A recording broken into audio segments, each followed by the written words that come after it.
Di video kali ini saya akan membahas tentang keutamaan ilmu. Sebelumnya, bagi Anda yang mungkin bermanfaat untuk menonton video ini, jangan lupa like, komen, dan subscribe dulu ya channel YouTube-nya. Keutamaan ilmu. Memang ilmu itu adalah sebuah sesuatu yang sangat utama dan yang pertama. Kita ingatkan sejarah bahwa dulu Rasulullah ketika turun ayat pertama oleh malaikat Jibril disampaikan Iqra, bacalah.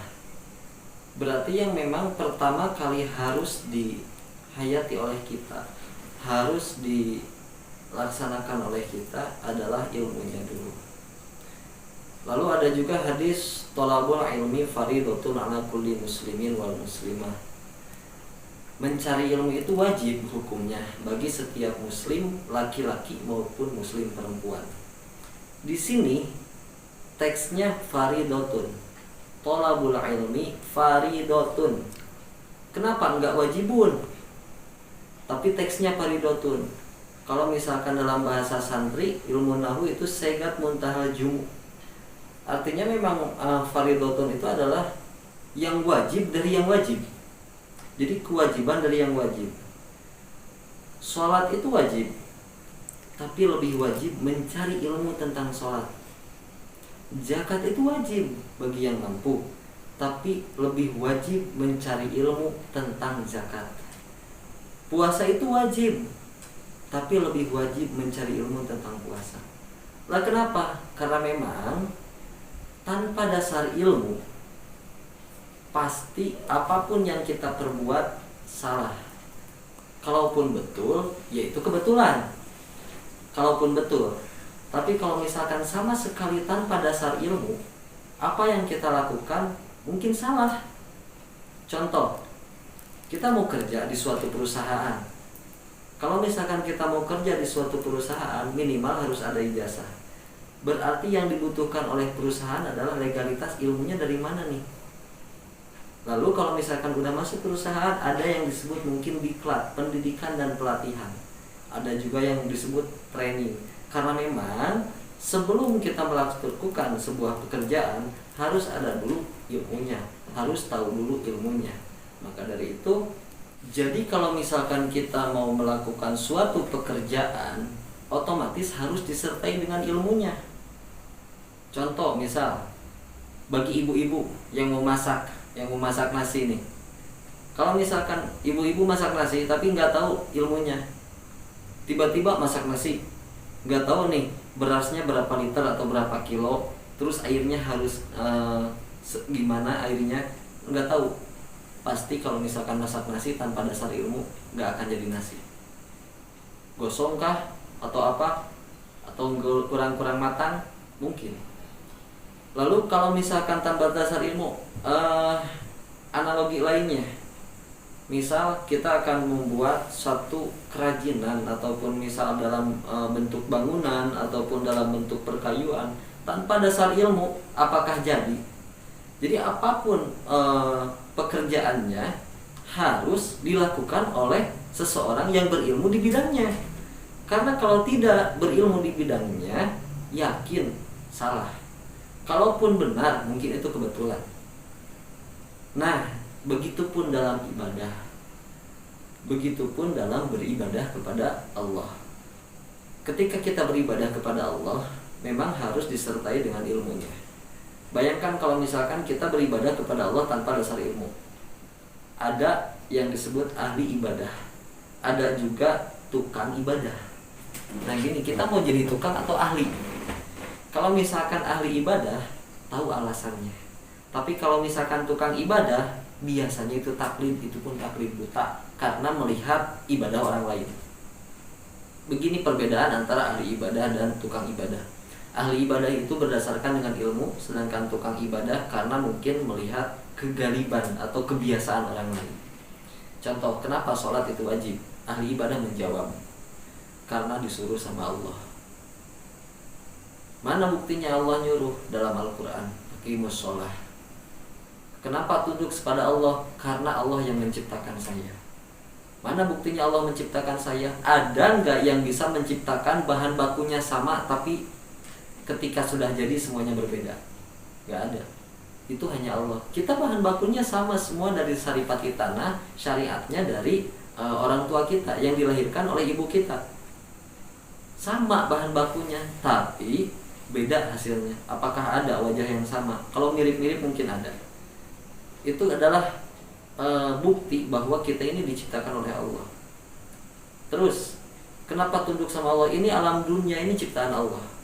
Lah kenapa ini ciptaan Allah? Mana buktinya? Ada nggak yang bisa bikin langit selain dari Allah? Nggak ada.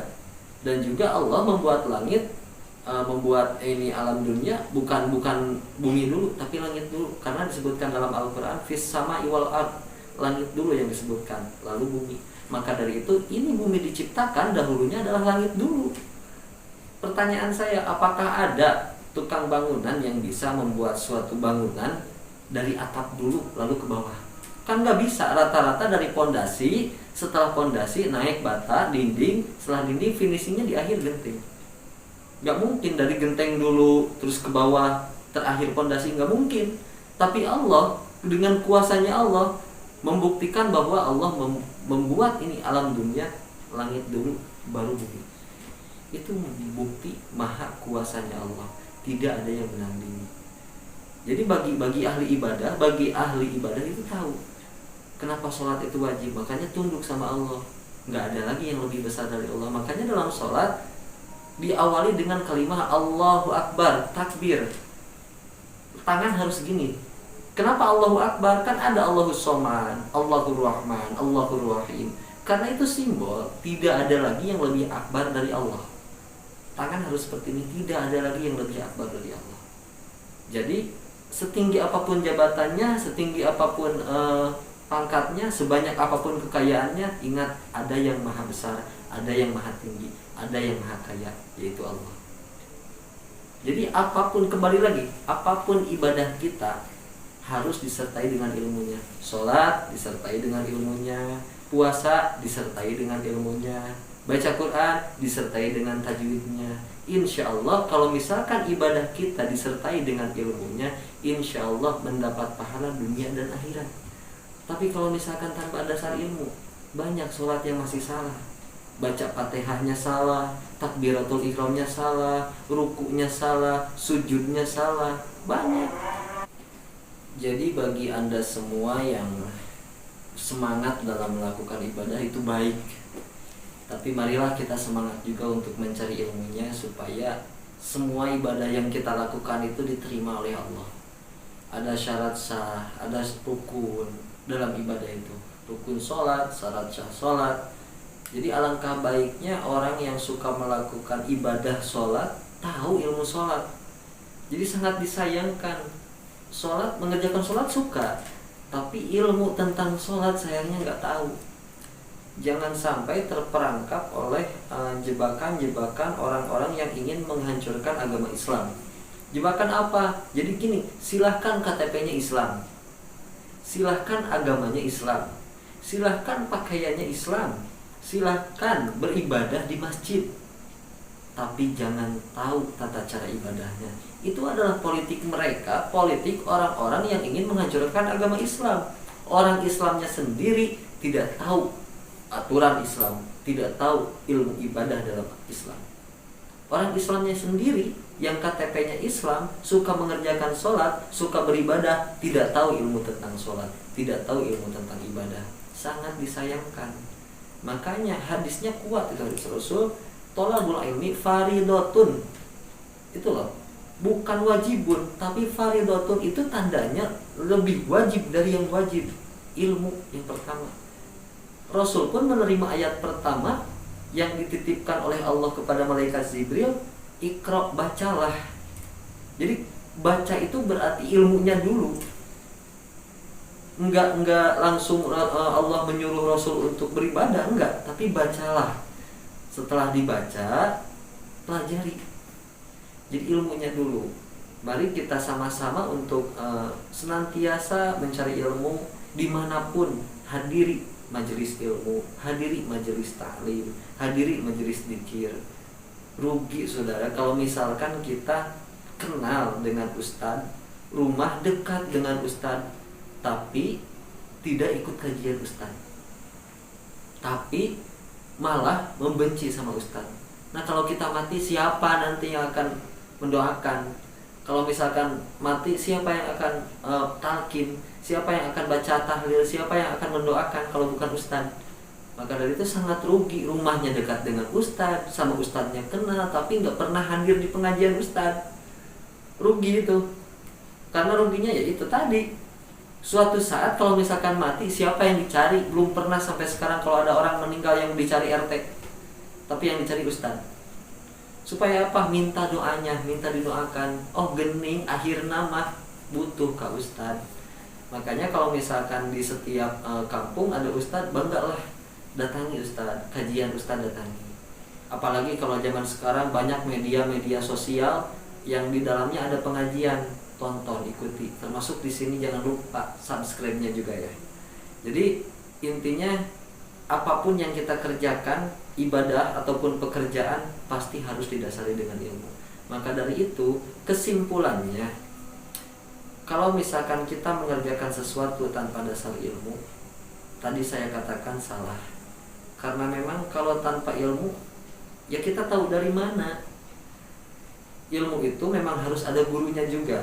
Laulal murabbi ma'araftu rabbi. Kalau misalkan tanpa guru, bagaimana kita bisa mengenal Allah? Jadi pelajari dulu apapun yang akan kita kerjakan. Kalau misalkan kita suka mengerjakan sholat, tanya sama yang ahlinya, sama guru, tanya sama ustadz. Ustadz, wahai guruku, gimana tata cara sholat yang baik dan benar? Ada berapa rukun sholat? Ada berapa syarat sah sholat? Jadi yang kita kerjakan, sholat yang kita kerjakan, insya Allah tidak akan sia-sia. Mungkin ustadznya kan akan mengajarkan dari mulai takbiratul ihram, niatnya, dari mulai baca doa iftitahnya, baca al-fatihahnya sesuai dengan tajwid dan makhrajnya, baca suratnya, rukuknya, sujudnya, dan semua rukun sholatnya. Kalau misalkan sesuai dengan dasar ilmunya, insya Allah akan benar. Kalau misalkan benar, itulah yang kita harapkan, mendapat pahala dari Allah, pahala di dunia dan di akhirat. Insya Allah hidup kita pun menjadi lebih berkah. Kalau misalkan tanpa dasar ilmu, kita mau tahu dari mana? Mau lihat orang lain? Kan gak mungkin. Tukang jahit, apakah bisa menjahit karena lihat? Pasti ada gurunya, pasti ada yang membimbingnya. Bagaimana cara menjahit yang benar? Tukang kayu, apakah bisa mengerjakan suatu pekerjaannya tanpa ada guru? Gak akan bisa. Kalaupun bisa, dia tidak akan tahu alasannya, dia tidak akan tahu sebabnya. Apapun bidangnya, bengkel mobil, bengkel motor, kalau tidak tahu ilmunya, ya pasti salah. Kalau bengkel mobil tidak tahu ilmunya, bengkel motor tidak tahu ilmunya, salah colok kabel, bisa konslet kan. Ya begitupun dalam ibadah. Baca Quran, tidak tahu ilmunya, tidak tahu tajwidnya, tidak tahu di mana harus berhenti, tidak tahu di mana harus wasol, di mana harus wakof. Kalau misalkan nggak tahu, ya apa yang dibaca? Analoginya gini, kalau misalkan dalam bahasa Indonesia ada satu kalimat, kucing makan tikus mati. Kalimatnya sama, tapi saya akan rubah komanya. Kucing, koma, makan tikus mati. Berarti kucing memakan tikus yang udah mati. Terus komanya saya pindah ke kata yang kedua, kucing makan, koma, tikus mati. Berarti itu nggak ada kaitannya. Kucing memang sedang makan, terus tikus mati. Komanya saya rubah. Lalu komanya saya pindah ke kata yang ketiga, kucing makan tikus, koma, mati. Berarti kucing setelah makan tikus mati. Ada juga kalau misalkan tanpa koma, kita satukan kalimat tersebut, kata tersebut tanpa ada koma, kucing makan tikus mati. Berarti kucing sedang memakan tikus yang mati. Kalimatnya sama, katanya sama, cuma saya merubah koma. Kalau misalkan dalam baca Quran kita tidak tahu, mungkin bisa murtad. Karena apa? Ya tadi dalam bahasa Indonesia pun koma harus tepat dengan apa yang dimaksud. Kalau tahu ilmunya, kalau misalkan nggak tahu ilmunya, mau seperti apa? Kita sering baca Quran, kita berharap punya pahala baca Quran, tapi di akhirat kita nggak punya pahala baca Quran karena ternyata bacaan kita salah. dengan makna yang sebenarnya. Jadi marilah kita sama-sama untuk tetap selalu mengkaji, mencari ilmu, hadir di majelis taklim, hadir di majelis ulama, hadir di majelis ilmu, dekat dengan ulama, dekat dengan asatid, dekat dengan orang-orang yang soleh. Dengan harapan mudah-mudahan apapun yang kita kerjakan, ibadah apapun yang kita kerjakan dapat diterima oleh Allah, dikasih pahala oleh Allah di dunia dan di akhirat. Mungkin itu saja yang dapat saya sampaikan pada kesempatan ini. Mudah-mudahan bermanfaat bagi siapapun yang menonton video ini di media apapun, Facebook, YouTube, dan sosial media lainnya. Mudah-mudahan bermanfaat. Jangan dilihat saya siapa, tapi lihatlah kalau misalkan ucapan saya bermanfaat, mudah-mudahan bermanfaat bagi Anda. Undur maqala wala tandur maqala. Lihatlah apa yang saya katakan, jangan lihat saya. Terima kasih. Assalamualaikum warahmatullahi wabarakatuh.